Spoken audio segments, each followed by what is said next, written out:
Before we begin the episode, I would like to thank our sponsor, Chin Up Goggles, the new generation of vision training. Its simplistic design eliminates downward vision, improving a player's spatial awareness, anticipation, skill acquisition and execution. The findings have been supported by scientific research in CIT, now MTU. Be sure to visit chinupgoggles.com for more.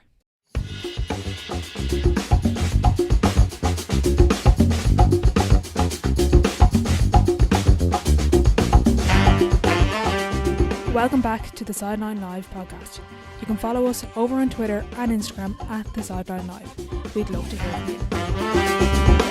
On episode 62, I am delighted to be joined by newly appointed Cork Ladies Senior Manager Shane Ronayne. On this episode, we discuss learning from Eamon Ryan, his coaching journey, the importance of development panels, player feedback, learning from other sports such as basketball, and so much more. I hope you enjoyed the episode.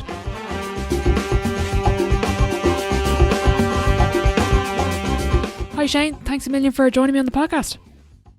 Thanks very much, Orla. First of all, congratulations on your new appointment. But out of interest, who or what got you involved in coaching? I think it was my dad, really. He was highly involved in the local GA club here in Mitchelstown. He's a Waterford man, and he's in Mitchelstown a long time, I suppose, at this stage, but still really a Waterford man. But he was managing the Mitchelstown under 16 boys team. My brother was actually playing in it, and I was doing PE teaching below in UL, and he asked me did I want to get involved in the coaching, and that was the first time doing it. So I really enjoyed it, got the bug for it, and I suppose the rest is history. Kept going at it. Exactly. I was reading online, I actually didn't know this till about 20 minutes ago, but you were in Dublin and you actually were involved in Foxrock Cabinteely at one stage. Yeah, I was teaching I had done a year in Mallow teaching, and I moved to Dublin in September 2004, I think it was, September 2004. And I was living in Skerries. I was living in Blackrock and teaching in Skerries, which wasn't ideal. Oh God, but, yeah. I knew the people I was living with, so I suppose that was kind of when you're away from home, kind of like that. So a couple of girls in the house were going training with Foxrock, and Philip McAnenley, who was the manager at the time, asked me did I want to coach them. So it was their first year playing adult football. They were actually joined with Niamh Olafs as well. Okay. So they were playing intermediate football. So Sinead Goldrick would have been 15. Amy Ring was there at the time. She was 16. There was Amy Connolly was only 14 at the time. She wasn't on the adult team, but I think Sinead broke her arm in one game. All right, she was only 16, but. It was a very enjoyable experience. It was their first year playing adult football, a lot of them, and I got on very well. And Pat Ring, who stayed involved with Foxrock for a long time, was very good to me. Mm-hmm. Throughout my time, when I was in Dublin for that year, I missed home a lot, and so it was great to have another Cork man, around. So Pat was very good to me, and I enjoyed my time there immensely. And I suppose it was ironic the fact that when we won our first All-Ireland with Mourneabbey, it was Foxrock we played. So. It was a bit bittersweet because, as I said, it was one of the big things I enjoyed in Dublin, being involved with Foxrock. Mm-hmm. I was going to mention that final. Could you tell, I know it was their first year playing adult football, but even the players you've mentioned there, could you tell that they were going to go on and be serious players in a serious squad? Yeah, look, I thought the talent in that squad that time was excellent. It was a very young team. We actually got to the county semi-final. We were beaten by Parnell's. Lindsay Peake was playing for Parnell's. Stephen Cluxton's sister, her name escapes me, but she was playing as well. They beat us in the semi-final, and I kind of followed their progress then all along, but you could see the talent that was in the squad, and I suppose the drive that the likes of Philip McAnenley and Pat Ring had. They had huge numbers all the time, and excellent quality players likes of Amy Ring and Amy Connolly and Sinead Goldrick as well. So I wasn't surprised when they started to win things, and I watched their progress. As I said, went out on their own as their own club the following year, and were very, very successful. So look, it was great to see that you were part of it at the start. So very proud to be involved with them. Speaking of your new appointment, you were involved a number of years ago with Eamon Ryan as a coach. I think it was 2014, 2015. Talk us through coming into that setup, coming into this special bunch of players that have done 10 All-Irelands in 11 years, and Eamon Ryan probably regarded as one of the best coaches in ladies football. Yeah, look, I had been with the Cork under 16s in 2013, and we had won the All-Ireland, and I suppose I was looking to, progress along the ranks in Cork, and the minor management was staying in place. So the opportunity became available that there was a couple of the selectors, Eamon selectors, had to step away for personal reasons and things like that. They were very busy. So I was asked, was I interested in getting involved? I don't think Eamon knew I was coming on board at all, but I rang him one evening and said that, listen, Eamon, I said, I'm coming on board with you, and he didn't know anything about it. So I was a bit embarrassed, I suppose, but look, it worked out very well. I got on great with him, and you couldn't but not get on great with him, and it was a fantastic learning experience. And I suppose I was very nervous going into the start because, as you said, they had won, they'd won 5 in a row. They'd lost in 2010. They were on the road again. They'd won 11, won 12, won 13. They were hoping to go, and try to get another 5 in a row, I suppose, and that was the goal. And it was a bit daunting coming into it because the talent that was there, and I suppose I was expecting the training to be maybe very advanced and very technical and all this kind of stuff. But Eamon just kept it very, very simple, and all the players knew what they had to do. And I suppose they set the standards, and it was an unbelievable learning experience to realise that just because you're at the top level doesn't mean that everything has to be complicated or I suppose going overboard with tactics or going overboard with facilities and things that we trained in with very basic facilities, and it was just actually the grit and determination of the girls and Eamon's drive, and I suppose his genius about be able to get the most out of players. I think was his huge thing. He made them all better players all the time. So it was a brilliant learning experience, and one that I thoroughly enjoyed, especially 14 when we made the comeback against the Dubs. It was just a special moment when Geraldine put the ball over the bar and to actually realise that we had a won, because it looked gone. And but I suppose we never stopped believing, and the players themselves took fierce responsibility that day. And I think that's what Eamon had instilled in them, that they had to take leadership on the field. And I think a lot of them grew up with Eamon. They came into him and they were just out of secondary school. And look, when you see the careers they forged ahead of them and what they've done, I suppose, in their own personal lives as well, he helped mould all those players. So that's something I aspire to be able to do. Mm-hmm. I had a conversation with Breed about that final, and as a Dub, I wasn't a happy girl that day. But at half time and during the game, when the game it looked out of reach, it looked like Dublin were going to win. What was that conversation like on the sideline? I suppose there was the disruption before the game. We had very little time to do a warm up. We'd only about 8 minutes, and we were just we had a routine we used to do every day, and we'd only started doing one of the things, and we were being asked to go down for the parade, or to meet the president, and we were kind of looking at this like we haven't enough time. We did no shooting at all, like in the warm up, and we would always have so we actually kicked, I think, 17 or 18 wides that day, a lot of them in the first half. So it was just, I suppose there was a bit of tension there, and things didn't go right at all in the first half. And we were hoping to get it right at half time. We tweaked a few things, moved a few things around, but Lindsay Peake got a second goal, and they're just at the start of the second half, and it looked like we were in a bad position. But I think the girls had a kind of an Indian sign over Dublin at that stage. I think it's reversed at the moment, but at that stage they had great belief in themselves, and they kind of took a responsibility themselves. They went out in the middle of the field. I think they had a bit of a meeting there, and there was a break of play, and they said, we can't leave this go. And look, we made a couple of substitutions that worked. Ronayne Bukla went on, got a goal. Emer Scally went on, got a goal. And like, fairness to Geraldine, she'd missed a couple of frees before that from the same spot, but when she got the chance at the end, she took it. And I think it was just the fact that they had done these things so many times at training with Eamon, the real basic skills of the game. They got those right in the last 10 minutes, and I suppose, look, and I think, look, it wasn't anything magically we did on the side end, but I suppose we just kept it going and kept driving them on. And look, the substitutions worked. They mightn't have worked either. Like in Emer, there was actually a mistake in one of the substitutions. Emer was meant to go on the half-forward line.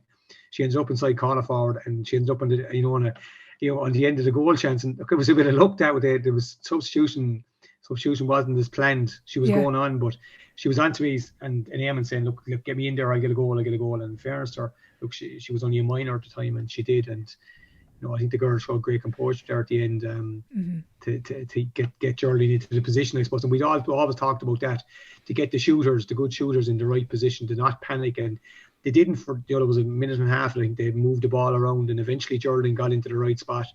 that she knew so well from all the shooting practice that she had done with Eamon, and she popped it over. So look, it was a brilliant feeling. But look, I suppose from a Dublin point of view, they were in such a great position. But I suppose look, they learned from that as well, and they've come back and they started to do those things to Cork when Cork were going well against them. So Exactly. look, it goes in circles like that. Exactly, it does. Out of interest, you mentioned Eamon Ryan kind of developing leaders. How did he empower the players, out of interest? Yeah, look, a lot of it was down to that he left them. He used to give them ideas to do with training. There's this big thing that he used to give them ideas, and we'd play different games and show them different ways of doing things. And a lot of it then was down to themselves, to pick what they should do in those moments, and like that moment in particular. And it had happened that year earlier in the year as well, in the league final against Dublin. Geraldine scored a very similar point, from that position to get us 2 points, put us 2 points ahead, I think, to win the game. And he gave great belief to the players. Didn't go overboard with tactics or anything like that, but tried to keep it very simple. And the players bought into that. And I suppose the fact that he treated them the way he treated them, the personal way he had with them, I think developed them as leaders. And look, a lot of those players are very intelligent girls, in their own right, and you can see that now in what they're doing. Look, in the media, and and I'm sure, like, when they do go coaching, like, and things like that, if they ever do go along that line, they're very, very capable. I think the fact that he empowered them on the field, that every decision was being made by the management.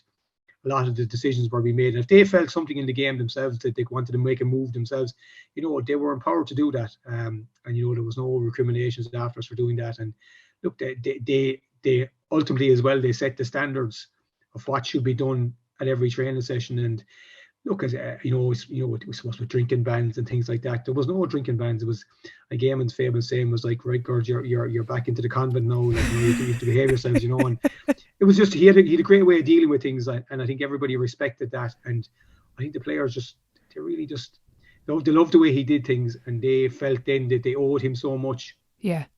So they did take ownership of it, and I think that created leaders. And I think great leaders, in whatever facet of life you're in, great leaders, one of their biggest roles is to create other leaders, and he certainly did that by empowering them and by delegating responsibilities to them to listen, sort that out. And look, they had their kind of leadership groups and things like that, and when they were organised meals and things like that, and look, all those small little things gave them that extra bit of power and things like that, and they showed that he was doing it the right way. Out of interest for yourself, is there anything that you took away from, whether it was the training, his approach, anything to do with that setup that you've now implemented into your own setup and your own approach to managing a team? Look, one of the big things was getting the basics right. We practiced the skills of the game every night of training, and I suppose that would be a huge part of my coaching philosophy. That all the new stuff about games-based approach and all that. But I still firmly believe that if you haven't got the skills of the game, you're not going to be able to learn to make those decisions in a game situation or whatever game situation you create. Look, you have to obviously have the drills varied and things like that, but we had a stable set of drills that we used to do, like, and the girls just know straight away, right, we're going to do that drill. They knew what to do. So things like that. And I suppose to make it, the training was always varied. It was never boring. There was always a great flow to the training. That things were set up. Eamon was meticulous, and I think this is one of the big things I've taken from him. That he had every night he'd show you, he had a plan in his book. He had a hardback notebook for every year, and the plan was there, and everything was written out. And that's something that I've done since as well, and review it. Then he'd always review it, and he'd say, how do you think that game went, or and there was times where he did games and he didn't do them again, but he was very innovative in what he did. He looked at other sports as well, and that's something I've tried to do as well. Look at basketball, look at soccer, look at rugby. Are there things there that we can bring into our training sessions? Are there moves that they're doing? And he was always, your conversation with him on the bus or whatever, even days he'd ring you, he'd be talking about soccer or talking about basketball or talking about he could talk about any sport. And I think he was very good at that. I suppose the other thing as well, he was able to relate situations that he'd read about in different facets of life. Again, you know, might be nothing to do with sport at all, but he was able to relate those to situations in game, in what people might face in the game. And players love those stories, because if you're telling a story to get your point across, I think, you know, it works much better than actually just kind of dictating what you want to get across. But Eamon was able to tell a story when he wanted to get something, when he wanted to get a message across. And I think that's very important. It's something that I've definitely brought into my coaching and my managing. And, you know, and I suppose the fact that he got a lot of that from, you know, being widely read. It's something I try and do as much as I can, you know, read different books from different, you know, walks of life, whether it be business or sport or, you know, things like that. And I try and bring those in. So, you know, you could talk all day about the lessons that I learned from him, and you know, and I think it gave me a good grounding in what I thought coaching was before I went in with him, and what I think coaching is now. Mm-hmm. Out of interest, what have you maybe picked up from the likes of basketball, soccer, without giving away too many of the secrets? Yeah, I look a lot of the defensive footwork stuff in the basketball, and some of the stuff we've been looking at this year. Of, you know, I read Kevin Walsh's book. I thought it was an excellent book. You know, I suppose, and I read some of the ideas he had in it were, you know, resonated me, you know, so much. And I think a lot of the V cuts and the screening, and especially the footwork, and look from soccer, I suppose the idea of the pressing. Even just heard a 6-minute clip from Ralph Ragnick there, the new United manager, the other day, and I just liked the fact that he had five phases of the game: when you have the ball, when you haven't got the ball, the 2 transitional phases when you move from having it to not having it, from not having it to having it, and the last one was set pieces, which one I probably hadn't thought about much before.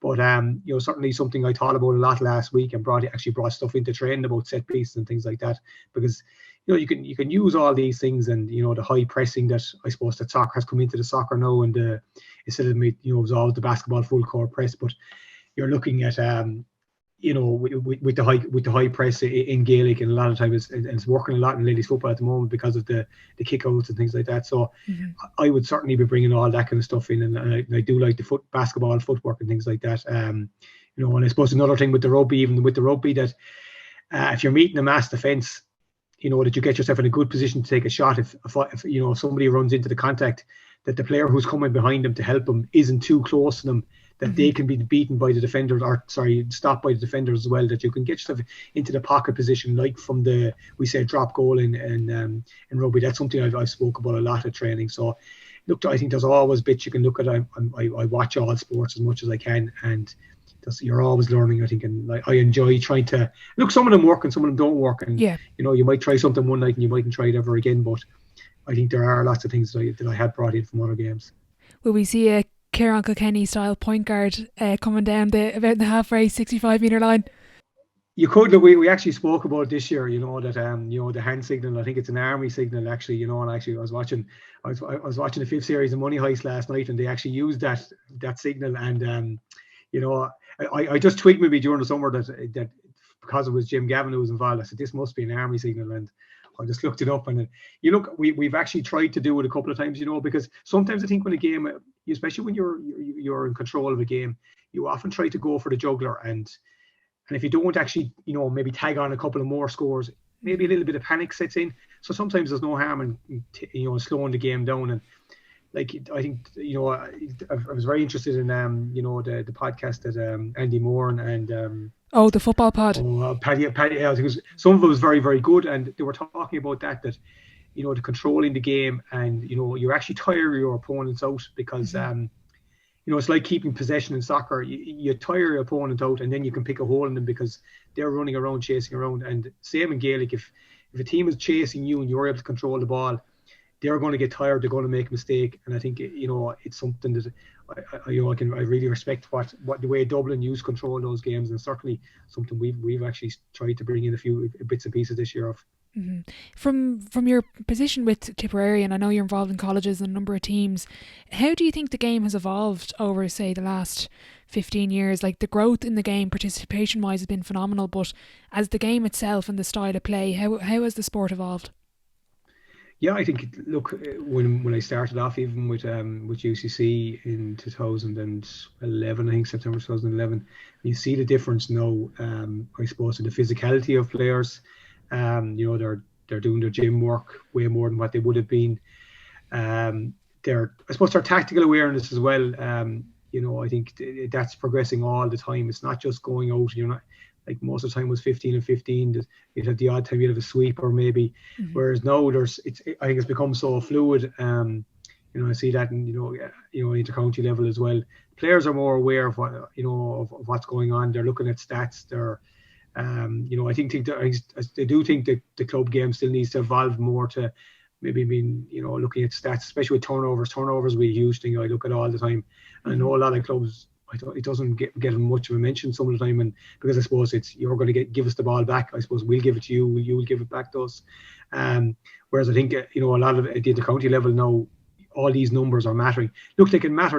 You can get too bogged down in them. You can too bogged down in GPS stuff as well. But when you see the professionalism now of all the college teams and the inter-county teams, no matter what level the inter-county teams are working at now, they're all, the backroom staffs are very good. I think that's another thing. I suppose the coaching, the standard of coaches and the standard of people that are getting involved in ladies football, has dramatically increased over the past number of years.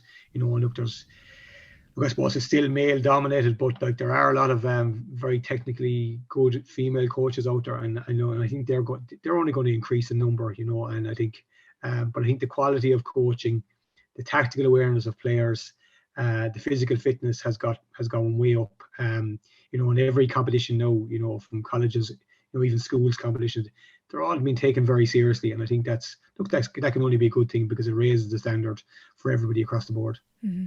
How far off is the college game as a standard compared to intercounty? Like you look across, I was looking at the DCU Division 1 squad and the amount of senior intercounty players in that team. How is there much of a gap anymore? I suppose look, when you see the likes of what DCU have there at the moment, and UL have had it there for the last few years as well. Look, they probably will beat a lot of intercounty teams. When it comes, I suppose often when they play them in challenge games at the start of the year, like we would have always played them with, with Tip and with UCC we would have played intercounty teams as well. I suppose you're a little bit ahead in where they are, so it'll be interesting to see in the middle of the summer, how a full whack DCU team or the UL team would go against the intercounty team. Like they're still sometimes they're nearly too star-studded. They've got too many players maybe to pick from. And I suppose the other thing, with colleges as well, there's a lot of demands being put into players with regards to intercounty and colleges, and sometimes maybe the college game isn't to be all and end all for some of them. Maybe it's a little bit more of a to take a step back from the intercounty game and they can enjoy it a bit more with their friends. It's a bit out there downtown. Like I'm very aware of that. We were very aware of that in UCC. That the Cork girls who would have been playing football up until September, they didn't really need to get back into UCC straight away. Like, so I suppose, look, maybe that was our downfall. We only won one O'Connor Cup. We got the O'Connor Cup final as well in 17. But I think the standard has greatly improved. And look, like the likes of DCU there, with the players they have, I think they would. They could get to Northern Ireland quarter final. I think if they had everybody in or they probably.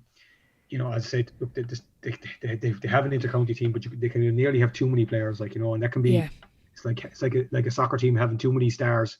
It's hard sometimes to balance it out and to keep them all happy because most inter-county teams don't have that many, I suppose, that many stars. But the standard is fantastic. Mm-hmm. What do you think is the biggest difference between coaching men and women? Like, you've been involved in numerous ladies and you're involved with the Waterford senior men's team last year. Do you have a different approach for each of them? What's your take on the whole topic there?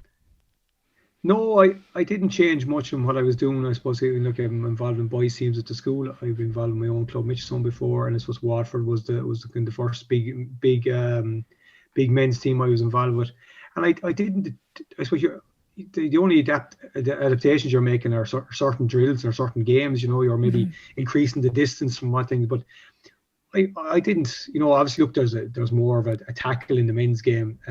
You can be a bit more physical, but from a coaching point of view, I suppose from the basics of the coaching point of view, I wouldn't change a whole pile. Obviously, there's tactical tweaks in the men's game, where you've got the mark and you have the mid, from the kick out, you have the mark from inside that you would have to work on that isn't in ladies football. And I suppose you're dealing with a lot of the kick outs in men's are long kick outs.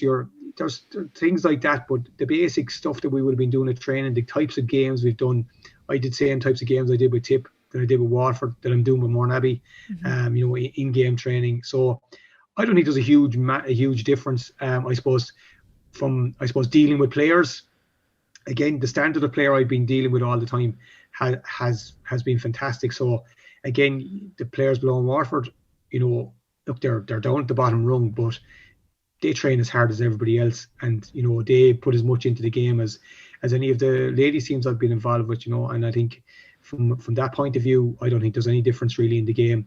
As I said, tactically you have to be a bit, you have to be a bit more aware maybe in the men's game because of all the marks and things like that. But from my approach to coaching and my approach to the players, I wouldn't sugarcoat it when I'm talking to players, whether they're male or female. If they want, they'll get their feedback, and I think that you're dealing with adult players, they can take it.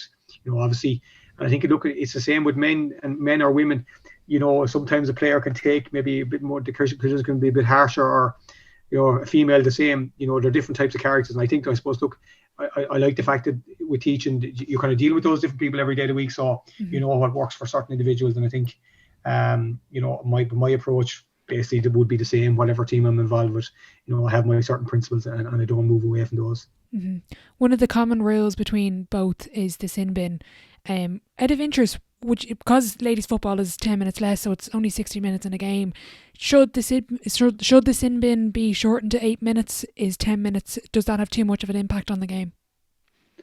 Look, it can, and it can have, it can have serious implications for a team, if they get it. And I suppose just been games this year where players or teams have gone down. You could lose a second player within the 10 minutes, so you're down to 13.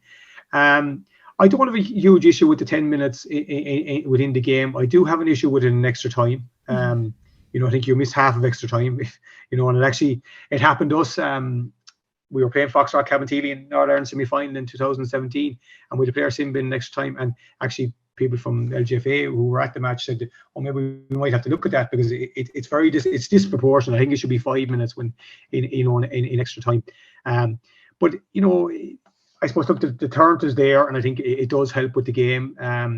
Not sure it's applied properly all the time, but but I suppose the 10 minutes, I don't really have an issue with it. As I said, with the extra time, I would think it needs to be shortened. But look, in the men's game, it's becoming, I remember we played Carlow, and we were just getting back into the game, just after half time, and we brought on a fresh pair of legs, and he got sin bin straight away, and it was a real killer. It killed the game, So it depends on the time in the game. You can often get away with it, and we train. When you've only even numbers of training some nights, you play away, and I think it actually, the team, I think it lifts the team sometimes, but obviously it has huge impacts if you're not prepared for it. But I don't disagree with the length of time, only for extra time, I suppose. Yeah, that's totally fair. You mentioned there giving feedback to players. How often is that, like in your setup, is it very open? Is the open communication between players and management or selector? Like, for example, let's say we were training last night. Am I okay? Like, how approachable is it for me to go and get feedback off you? Or is there designated times where you give feedback to players?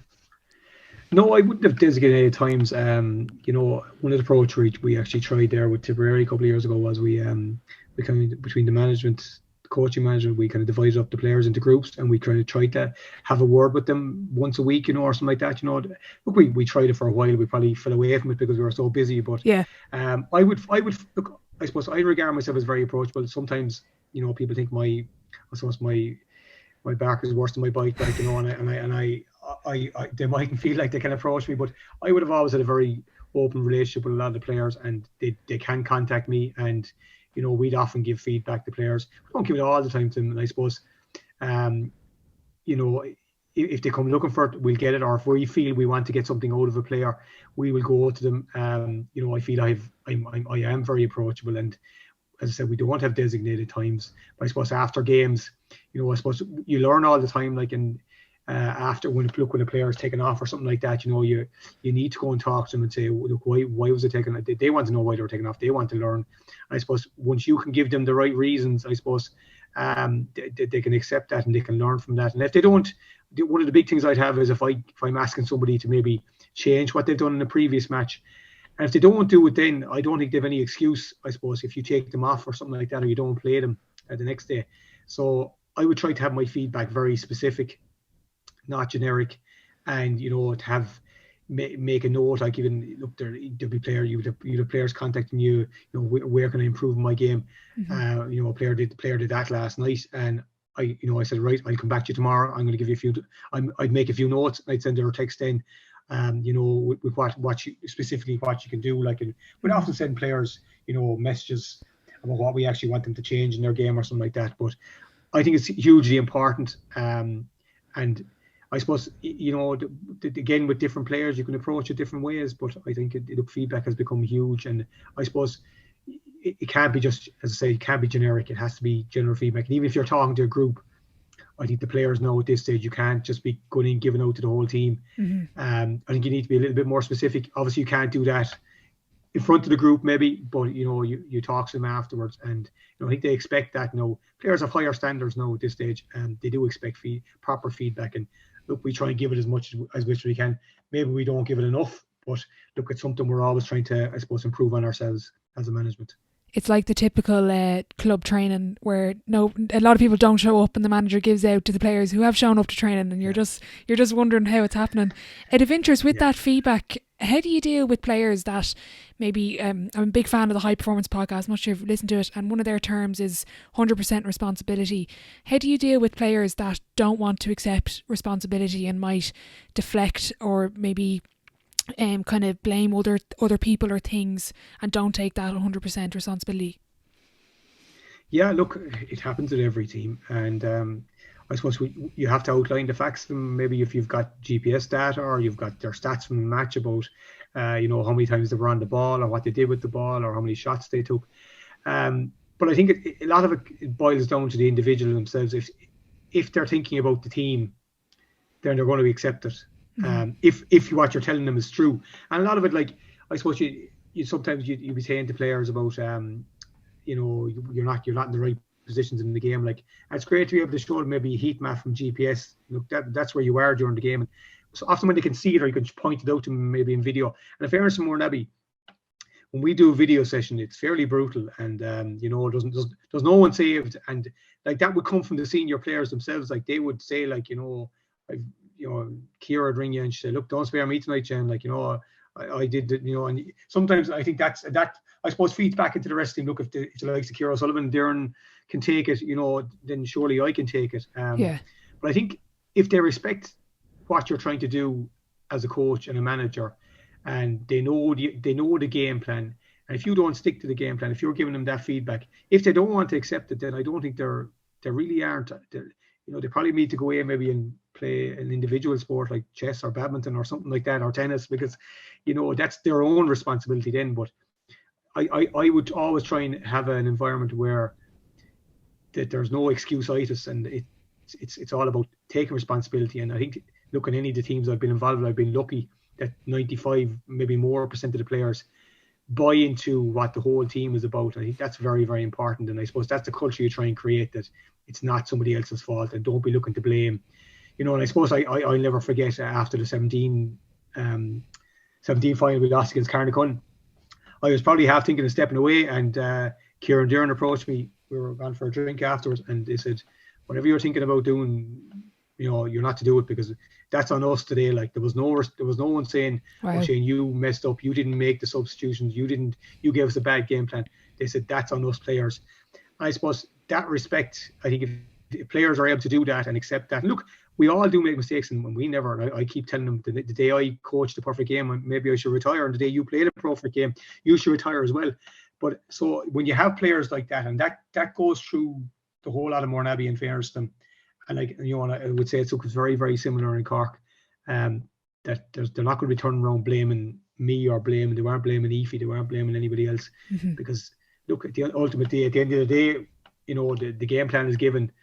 It mightn't be perfect, but still, those decisions, you've got to play the game that's in front of you. And I think we're lucky that, and I'm certainly lucky in Mourneabbey at the moment, that I have those players who take responsibility. Otherwise, if they don't, I don't think they're team players, and I think that's the big thing. That story there about the two girls and the leadership was brilliant. I was actually going to ask, how much do you rely on, let's say, the likes of the Darren and Ciara, or any sort of established players or leaders in other teams you've been with? How much do you rely on them, let's say, in the dressing room, even before a game? Yeah, look, I think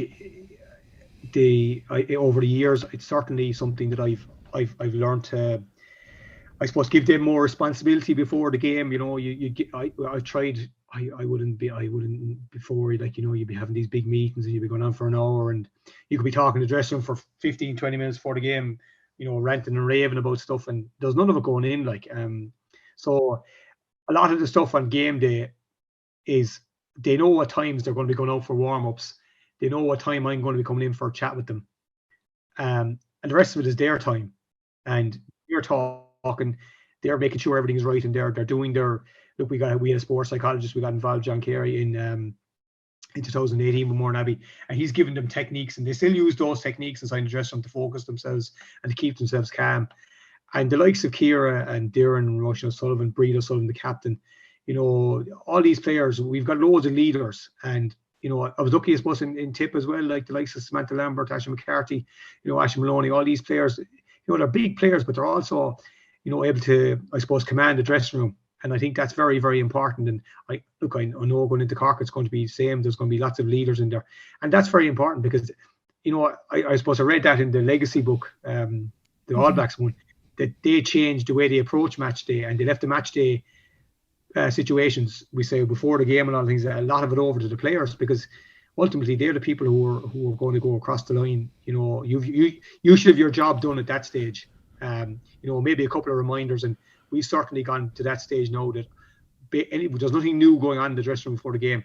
It's just a few reminders, I suppose, reaffirming what we said on the Friday night before the match and things like that. And, you know, I was very happy last Sunday before the Ballymacarbery game, that it was an incredibly calm dressing room, very controlled. I was very controlled myself, and I don't think anyone even raised the voice in there. And it was just about stick to what we're doing. We know what we're doing, control everything. And I think that's something I've evolved at over the years. And I think that's a lot of that is the fact that I'm dealing with players who are capable of controlling the dressing room, and that's very, very important, because it's at the end of the day, it's their dressing room, it's not my dressing room. And, you know, they're the ones that are having to go out there and put the bodies in the line and do things like that, and they're the ones that done the training. So I think that's a huge thing. And, you know, I'm lucky and privileged, I suppose, that I'm dealing with players who are capable of taking that responsibility on, Orla, and look, long may that continue. I was going to ask about the approach to a final, because you've involved a number of All-Ireland finals, and like, even thinking about it, because that's the pinnacle, that's where you dream of where you want to go. But in the training leading up to the final, how do you plan? Do you work backwards? How do you structure everything? Yeah, I suppose, look, you don't want to think too far ahead, but I suppose in, say, 2019 with Tipperary, we had been relegated the year before, so we were probably hot favourites to win the All-Ireland. So everything was worked back from that September. That's where we wanted to be. But we've always, I suppose, any approach with any team, like, you're looking at that end date, that's your ultimate goal, but you've got to take it step by step. And I suppose the training, we'd look at the training, obviously the S&C people and all that would be planning to peak for certain times, but I suppose from a tactical point of view and a training point of view, we'd be building core stuff all the year, and, you know, for certain philosophies, but we would tweak it week to week then, you know, based on the opposition we're playing sometimes, or based on what we had done in the previous game if we need to improve it. So we'd always review the games, and we wouldn't, I don't, I suppose, set out a massive plan for the year as to what I'm going to do at a certain time, tactically wise, you know, because I think that has to change. You have to be able to adapt week to week. I think underage and things like that, you can, but with an adult team, you know, like we go out and we play Dublin in a league game and things don't go right, and we have to do something for the next day against Meath or whoever, or against Waterford. You know, you're changing what you're doing during the week, and you're adapting to, you know, we'd be huge into that, adapting to what we need to do for the next team. And I think you have to be very fluid. That you have your principles of play and you have your set way of doing a lot of stuff, but I think you have to be very, very adaptable, and that's the way we'd have always approached it. You know, and maybe throwing the odd curveball as well. You might do something that the opposition aren't expecting, and I think that's important as well, that you're kind of maybe looking for them to react to you in the first few minutes instead of you looking to react to them. Mm-hmm. You had come up against Meads a couple of times with Tipperary. Could you see their success this year? Was it just a question of when rather than if? Yeah, look, I suppose I was hugely impressed in 2020. We played Meath in the challenge game above in Laois, maybe January 2020, and they'd lost 2 All-Ireland finals in a row to Tip and to Tyrone.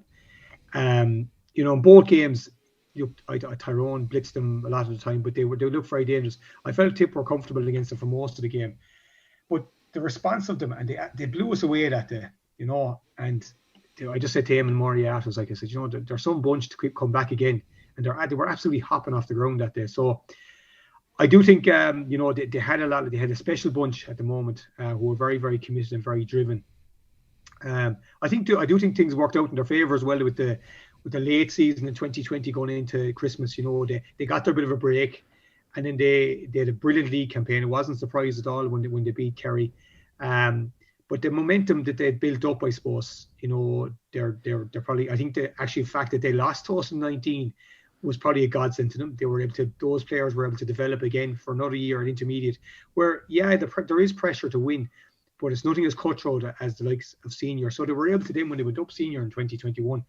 They had fierce confidence in themselves and the exuberance of youth, and they didn't fear anybody. And I think that certainly stood to them, and they got better and better and better as they went along. And look, in fairness, in the semi-final against Cork had them beaten only for the last 2 minutes. Yeah. And of course that gets lost in a lot of what happened afterwards. But look, they kept going. They dug it out. Other teams might have given up. Thought the game was over. But that exuberance of youth and that enthusiasm that they had, they pressed the ball high up the field. They got a turnover. They got a goal.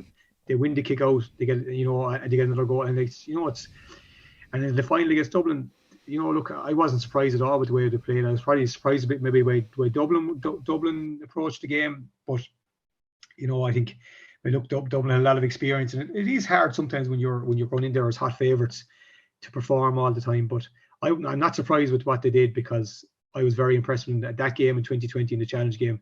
After losing 2 All-Ireland finals, the heads weren't down. They were just flying, and I think they brought that form through for the next, whatever it was, 18, 20 months. Mm-hmm. It definitely speaks towards their character. Aside from the physical side of things and the skill and maybe genetics, could you give maybe a checklist for what it takes to be an inter-county footballer at this point in time? Nothing, it's more kind of those attributes that a person will have rather than being able to kick off both feet, let's say. Yeah, look, I suppose decision making is one of my big ones. They have to be able to make those right decisions quickly in a game. I suppose that's hard to coach into people like boys or girls, I think, because I suppose a lot of the games that people used to play before when they were younger aren't being played anymore, and there's primary school things and all. The games are stopped in primary school yards and things like that you would have been playing as kids. I think that is a problem. And I suppose you're trying to build on those things, and you'd see that sometimes in secondary school when they come in. You're trying to do these little games with them in PE, and their kind of decision making and their tactical awareness or game sense isn't there. So I think that's something that's huge. Every player at the top level has to be able to. A lot of the rest of it, I think, is actually the character of the player, have their resilience to keep going, to get up and go again, because look, they're coming in from minor squads where they probably were stars. They're coming into senior setup where it might take them a while to get there. Have the resilience and the drive to actually do it? Can they have the attitude? Have they the mental strength to rebound from mistakes or from defeats? A lot of it is that quarter of the that circle of everything you need to do, the tactical stuff, the physiological stuff. I think that psychological part of the game is so important now. Mm-hmm. And it certainly helped us in Mourne-Abbey. It was one of the huge things we brought in 18, that we brought in the sports psychologist. And it was a lot of the stuff I was saying to them all the time, or the rest of the lads were saying to them, but it was the way he put it and things like that. And I think that certainly players need to be able to, I suppose, adapt themselves, to those situations. But I think the mental resilience and strength and decision making are two huge things. And I think as I said already, the character of the person, do they carry themselves well? Are they a team player? And I think that's a huge thing. Can they buy into that team ethos that everything is about the team, and if they're playing 40 minutes or they're playing 20 minutes or they're not playing at all, are they still sitting on the bench, driving it on? And I think if you see that character in players, then you know that you've got a chance. Because look, loads of teams have great talent, and I suppose we're lucky in Mornaby, lucky in Cork. We've got unbelievable talent, but we need to make sure we've got the other things as well going for us. Mm-hmm. Yeah, that makes sense. When you're picking a squad, then I don't know, you'd have selectors and other people with you, but how do you balance picking talent and potential? Because with ladies football, and I'd spoken to Camogie coach about this, Brian Dowling with Kilkenny, and they had the advantage of they had their intermediate team, but how do you balance trying to pick this immediate talent that can give me something, whether it's starting or on the bench, or trying to maybe develop, like for example Emma Duggan, who I know was involved with Meath from, I think she was 16 or something, really, really young. Yeah, look, it's actually something we're trying to sort out in Cork this year, with a development squad. There was a senior B, the Ashton McGinn competition years ago, and that was always a great I think stepping stone for girls who had been at the minor level. So it's something we've actually spoke about ourselves. It was actually something I brought up in my interview when I was going for the Cork job. And at the moment we are putting together a training panel, and there's going to actually girls who trialed out for us who won't make our senior training panel, but will make the development squad. Okay. And hopefully there's talk of maybe a Munster competition next year for under 21. And I actually came up with the idea that it might be like the Olympics under 23 soccer team. You might be allowed a few overage players. So there might be players who are 22, 23, maybe 24, who want to be involved in that, and maybe it might suit other counties as well. So that's one thing. But I think there's always room for a couple of very talented young players within the squad. And we've taken that opportunity this year. We have a couple of young players brought into the squad who may not make it this year, but I think they're being exposed to the training, and they're being exposed, I suppose, to the attitude and the work rate and the level that it takes to get to the top. That when you see the likes of Melissa Duggan, Ciara, Darren, these players, Orla Finn, they can see then when they're actually inside the dressing room with these girls, this is what it's going to take for me to get there. Yeah. And some of them will make it and some of them won't. But I think it's very important all the time. And I always try to, that word potential, I actually find it's a bit of a dirty word, to be honest with you, Orla, because, it can be used as an excuse a lot of the time. And, potential is on paper. And I think, I suppose they have to go in and start doing it now. And if they can start doing it now, and start progressing. And I think that development squad, that's certainly something we're really going to work on in Cork this year, that we're going to get them on S&C programs and things like that to give them the opportunity to break into the senior squad. Mm-hmm. But there are certainly going to be players on our senior squad who will be young, but will be given opportunities. And, to forget that word potential and actually turn it into reality maybe. I prefer, I was saying there that words don't equal action. Like, you can be talking all day about it, you can have so much talent on paper, but if they're not actually prepared to do it, when put in the extra hours themselves, do the extra gym sessions, eat right all the time, when we're not looking at them. And I think that's going to be huge for those younger players to get when they get into the Cork squad. Can they get up to the levels of the established stars that we have, and push them on as well? And that should push them on. So I'm excited about that we are trying to bring in more younger players in Cork, and we certainly will get that development squad up and running. Whether it happens in other counties, we're going to work on ourselves as well. We have to kind of look after ourselves as much as we can. Okay, that's really interesting. I've actually written down potentials on paper. I like that phrase. That's really interesting. As you said, it's getting them in, getting them learning, whether it's for a couple of weeks or with a development panel. They're in a dressing room with the girls you've just named. They can get huge learning from this experience. Yeah, I think, as I said, I think I mentioned earlier on as well, that there is a huge, I suppose, they've been minor stars, but they're coming into a dressing room that could be 8 years of minor stars or 10 years of minor stars. And it's actually very hard for them, I suppose, they've been built up, they've won maybe one, and Cork have been very successful at underage lately. They've won all these All-Irelands, and sometimes, I feel maybe it's built up too much, and there's too much hype around winning All-Irelands or under 16s or under 14s, because at the end of the day, all those, I suppose, it's same as in a club situation, I suppose the role of a juvenile club or the role of underage structure in the county is actually one of the huge roles that they have is to provide players for the adult team and have them ready for the adult team, because ultimately the All-Ireland everybody wants to win is the senior All-Ireland. Minor All-Irelands are great, 14, 16s, they're all great, but I think the players have to be very, very aware that when you step up into that senior setup, that you're dealing with, as I said, players who have won all these minor All-Irelands, but they've now started to win senior All-Irelands. And I think it is hard for players, and I think that's something we need to work on, that mental side of dealing with, you were a minor star and now you're number 30 on the squad. Yeah. And no matter how many times you tell them that, I think you have to kind of, I suppose, keep reaffirming that if you stick at it and you can progress the way you have been progressing, then you will get your chance. Mm-hmm. But it is very hard. And I think that's where we lose a lot of players as well. Like, and in fairness, like when you see the Camogie, they have their intermediate teams, and I suppose it does give them that stepping stone. So hopefully, look, we can get this development squad going, or senior B, or under 21, or whatever you want to call it, mm-hmm. and give girls a stepping stone up. But I think from their point of view, and I suppose as well from their parents or guardians' point of view as well, they need to realise that what setup they're coming into. And I think a lot of the girls know, we were training out there the last few weeks, they're absolutely thrilled with the opportunity they're being given now to come into either the senior squad or come into the development squad. And they realised the standard that it was, because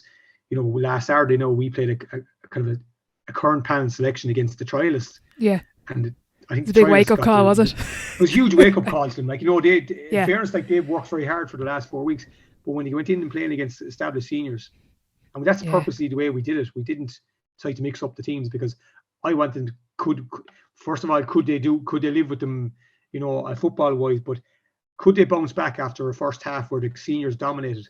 Yeah. Had they the character to do that? And in fairness, they did. Like, and when we see that potential in them, I suppose, they can progress on to what we want to do. But I think from a mental point of view, they need to become very resilient and say, head down, I'm going to really work hard. Mm-hmm. and learn from the players that are around them. And I think if they can do that, then we will have more stars coming through all the time. Absolutely. Out of interest, we spoke about players coming in for their first session. How do you start with a new team? What do you kind of, in your preparation for the first training session, what do you do? I suppose we try and make the first session as, I suppose, interesting and as fun as possible. And I suppose you're trying to get a few messages across. You're not trying to go overload them. Like, in fairness, last Saturday would have been the first time that I spoke to inside the dressing room to a lot of those seniors. I would have dealt with them in UCC and dealt with them. Some of them were still there when Eamon was there. Not too many now at this stage, but it was about trying to get a message across and see that the way I wanted to play. And I suppose that'll be straight away. We'll be doing stuff when we get going of the way we want to play and the things that I want done at training, and they'll see it straight away. But what we usually do is, like, it's real, get in there, different types of games, give them the ideas that we want, and kind of let them soak it up and give them loads of knowledge in the first few weeks and see how they respond to it. And come back then the following week and we played a similar type of game, and have they listened the previous week. And I suppose one big thing as well, something I've thought of there as well there lately, I suppose, is players going home and making notes after training, with new ideas. And I'm talking about Abby about it all the time, lads. Look, go home and write this down tonight. Yeah. Because you can't remember it all. And it's the same. Look, you mentioned the High Performance podcast there. If I'm going out for a walk or whatever, and I'm listening to podcasts in the car, and I hear something that I like, I'll try and make a note of it straight away. I might maybe type it into the phone or write it down. I think players need to do that as well. And the idea of maybe having a journal at a meeting as well, and something I'm probably going to bring in this year, that they have a bit of a journal. So they're at a team meeting, and there's loads of information being given out at a team meeting. Maybe write down a few notes, and that resonates in their heads. And I think that's going to be very important as well, trying to get that message across. And there will be loads of new ideas, so trying to get them to remember it, I think, is going to be a big thing. But I think that the repetition of the ideas we're trying to bring into play with Cork this year, that'll be the big thing in training. But the first couple of sessions will just be about as many types of games, things as well, and just get them going and see how they respond to the way we want them to do things. That's really interesting you've brought up journaling. It's something I discussed with Andy Friend of Connacht Rugby, and he said it was interesting. It wasn't mandatory. It was the players decided whether they did it or not. But he said the best players did it, so it just gives an indication. What do you think separates the great players from the rest of the pack? What have you observed that are just universal traits that you just see, like that's just the reason why Breach Stack is this phenomenal player? Asha Maloney, even though she's injured, she's still one of the best ladies footballers in the country. I suppose, look, it's the fact that they're willing to do things that other players aren't. They're willing to make those sacrifices and do things that, look, do the unseen stuff. Look, you talk about the two girls there. Like I'll go back to Kira. Like Kira played the county final, 3-4 weeks ago, and shouldn't have been playing, but there was no question. Like, and she made that decision herself. Look, she's old enough to make that decision.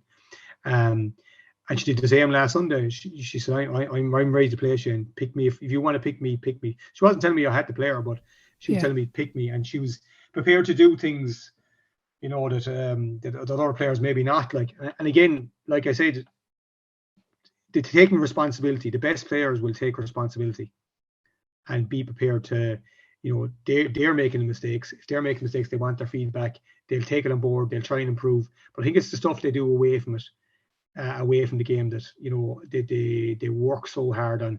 They're looking after themselves all the time, and you can see that difference. I see it in every squad, that there's the good players, the great players, that thing. And I suppose, and the one other big thing as well is that decision making, that when they're on the ball, are they thinking about what's good for me or what's good for the team? There might be a goal chance on, but there might be one more pass that makes it 100% goal chance. Like, at the 100%, if you make the decision to go for the goal and you score, great. But I would still look at it, and I still look at goals we get scoring games. There should have been one more pass given, but the keeper could have saved that.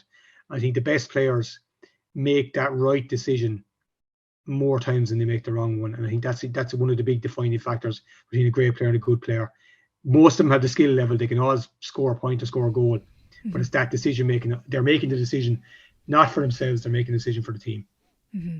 Overall, throughout your whole coaching and managing career, what's the biggest lesson you've taken away from being involved in coaching?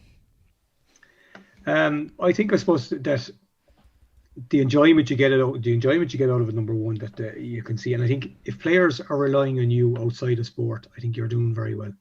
They're coming back to you for references, or they're coming back to you for a bit of advice about life or about a job, or and if they ask you to do things that they could be asking their best friend to do, I think that's something that's hugely important. That means you're being very, very successful, I think. And from the coaching point of view as well, I think that you never know it all, and you're always learning, and I'm always trying to do something different. And I think you have to be very honest with yourself and think, you come away from the match that I would have years ago, I suppose, beaten myself up mentally if we'd lost the match. Whereas now I'm got to the stage that if I feel I've ticked every box and done everything before the game to make it right, and if we don't win, we don't win. And I think that's if we've done everything. And I think I've got a deep sense of satisfaction there lately, knowing that even after games I've lost, I can say, look, there wasn't any more I could do before that game. I think I did a good job, and I think that's something that if you can be happy with yourself after a training session or after or prior to a match, and then after the match, if you lose, you lose.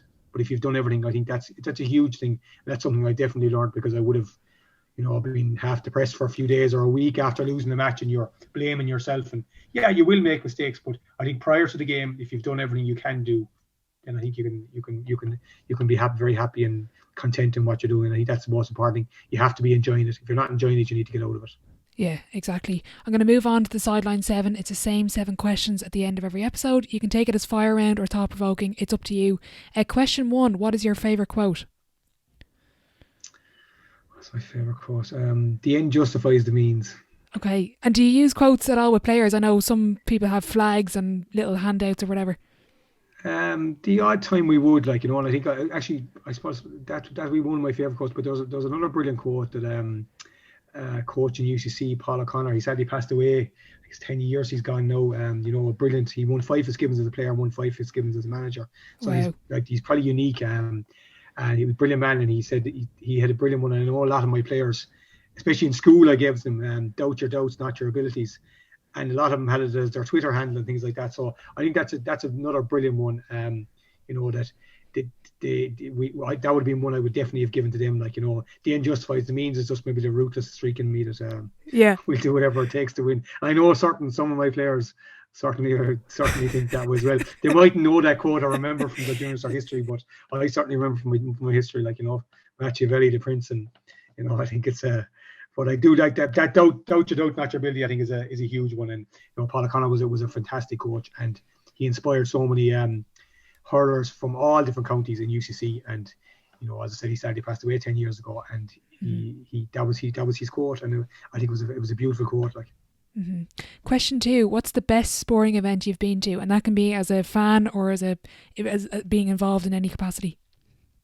As a fan, it was the 2016 Ireland-France game in Lyon. It was just an amazing experience. I suppose on the sideline, I think 2018 winning the All-Ireland with Mourneabbey was probably the best. Brilliant. Question 3: the biggest setback or challenge so far in your career, and how did you react to it?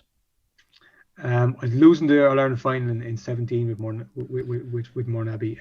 It was the third one we'd lost, and we lost the semi-final as well, and we were just kind of like, where are we going from here? Are we ever going to win it? And look, I think, as I said, the responsibility they took, and we changed the way we were doing things as well. We became more attacking. So I think it was probably a massive learning curve, but it was very, very hard to take. Mm-hmm. I know you're in the Munster final this weekend. Did you watch the Leinster final at all? I have it on record. I haven't watched it back yet. I watched a lot of the semi-final the previous week between Tinahely and Dunboyne. Yeah. And so I have it saved to watch it. So I'm waiting till after Sunday, because I don't want to get ahead of ourselves. And if we win Sunday, then we'll start to plan for Dunboyne. But I suppose the videos I'm watching this week are of Arlo. Getting ready for that. I'd never get it. Look, you'll be always thinking ahead, but I think you can't think too far ahead. You have to be very, very ready. Yeah, absolutely. Question 4: your biggest achievement on or off the pitch? Biggest achievement. Biggest achievement I think was winning the All-Ireland with Mourneabbey in 18. Mm-hmm. It probably made it sweeter that you'd gone through. I know you don't want to lose, but in the end, it probably. Yeah, look, I think the emotional journey we were all on, and that everybody backed. We stuck together as a group, I think, and it was so emotional and such a fantastic experience with everybody in Mourneabbey. I think that's what made it so special. Mm-hmm. Looking back, what advice would you give your 18-year-old self? Don't be so harsh on yourself. I probably should have played football for longer. I didn't play it long enough. But don't be so harsh on yourself. Have that bit more faith in yourself that you can do things. Mm-hmm. Doubt your doubts. Doubt your doubts, exactly. Yeah. Who would be your dream dinner guest and why? My dream dinner guest, Roy Keane. Just self-explanatory. Yeah, self-explanatory. I love the way he approaches things, and loves the way he does things, and it's very similar to myself in a lot of things. There's no rubbish. Like you get on with it, and you expect standards, and I firmly believe that that. And even in school, I think about it as well. Like, I don't see why kids should be praised for doing what they're meant to be doing, or players praised for what they're like. It's a bit like with goalies, and the ball hits the goalie. I don't think it's a good save. That's the goalie's job. They're meant to be there. Like, and I think, he says that about why should they be praised for doing their job. Like that more resonates, I suppose, more in soccer and things that they're being paid. But I just like his attitude. Loved his book. I backed him in Saipan, and I still do. Brilliant. Yeah, there's actually a great quote from the High Performance podcast. I think it was, I can't remember who it was, but he was saying there's no such thing as a good save, it's only a bad finish. Now, any goalkeepers listening will definitely disagree with me. But final question before I let you go: if your life was a book, what chapter would this be called? A new adventure. Brilliant. Look, Shane, thank you so much for your time. I really enjoyed that. Very best of luck this weekend and beyond, and I really appreciate your time. Thanks very much, Ronayne. A massive thank you to Shane for joining me on the podcast. I just want to wish him and the Cork Senior Ladies football team the best of luck with the upcoming season. If you are enjoying the episodes, I'd really appreciate if you could leave a rating and a review over on Apple Podcasts or Spotify, as it does help the show grow. Be sure to let me know who you would like to hear on the next edition of the coaching series. Don't forget to check out thesidelinelive.com for more. Thanks as always for listening, and I'll catch you in the next one.